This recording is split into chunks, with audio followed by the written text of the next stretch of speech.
আরে আজকে যা খাবার খেয়েছি, পেট একদম টলমল করছে।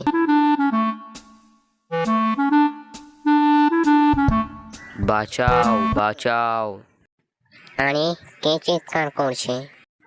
এই যে এই দিকে খরগোশ ভাই বলছি। আমি আমি জালে আটকে গেছি, আমাকে জাল থেকে ছাড়িয়ে দাও।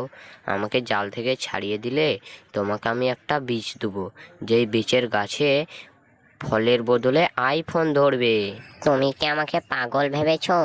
কোনো ফলের গাছে আবার আইফোন ধরে নাকি? হ্যাঁ গো, আমি সত্যিই বলছি, একবার আমাকে ছাড়িয়ে দিয়েই দেখো।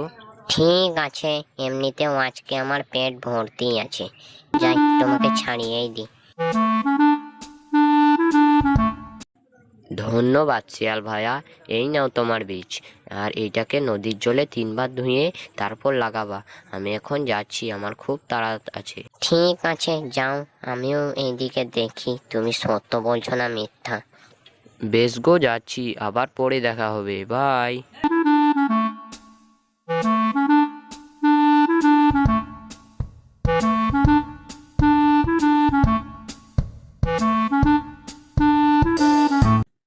আরে খরগোশ ভাইয়া তো বললো নদীর জলে 3 বার ধুয়ে নিতে হবে। যাই, ধুয়ে নিই, বেশি দেরি করে লাভ নেই। যদি সত্যি হয়ে যায় কপাল খুলে যাবে। 1 বার 2 বার 3 বার হয়ে গেল, এবার যাই, বাড়ি ফিরে যাই, একটু বিশ্রাম করি।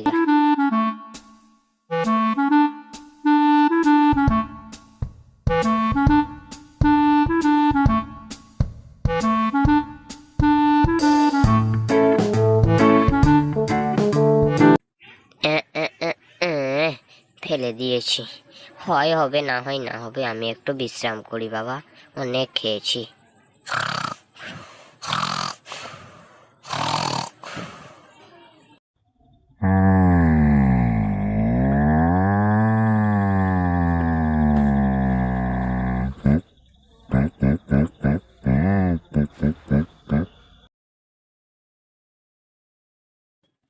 আহ খুব সুন্দর ঘুম হলো।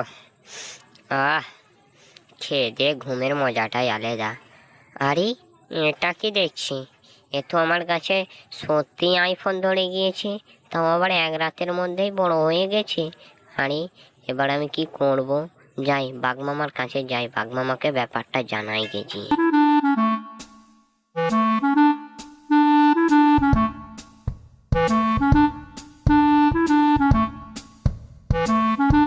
বাঘমামা, বাঘমামা বাইরে এসো। কি হলো ভাগ্নে, খুব খুশি খুশি লাগছিস যে? তাহলে আর বলছি কি বাঘমামা, জলদি জলদি আমার ঘর চলো, আমার ঘরে একটা গাছ হয়েছে, আইফোনের গাছ।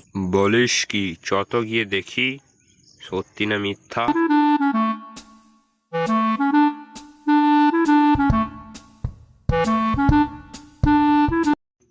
আরে ভাগ্নে, তুই তো সত্যিই বলছিস, এতে 100-তে 100। আমি এক্ষুনি আমার ঘর থেকে ট্রাক্টর আনছি, আর ট্রাকের সমস্ত আইফোন চাপিয়ে শহরে বিচে দেবো, তাহলে অনেক টাকা লাভ হবে।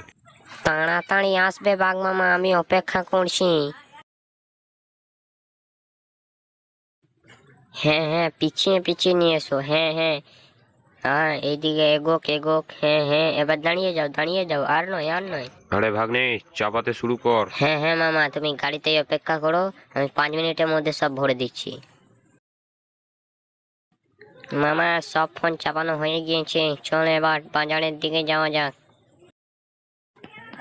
বন্ধুরা, তোমরা যদি এর পরের পর্ব দেখতে চাও তাহলে কমেন্ট করে যাবে।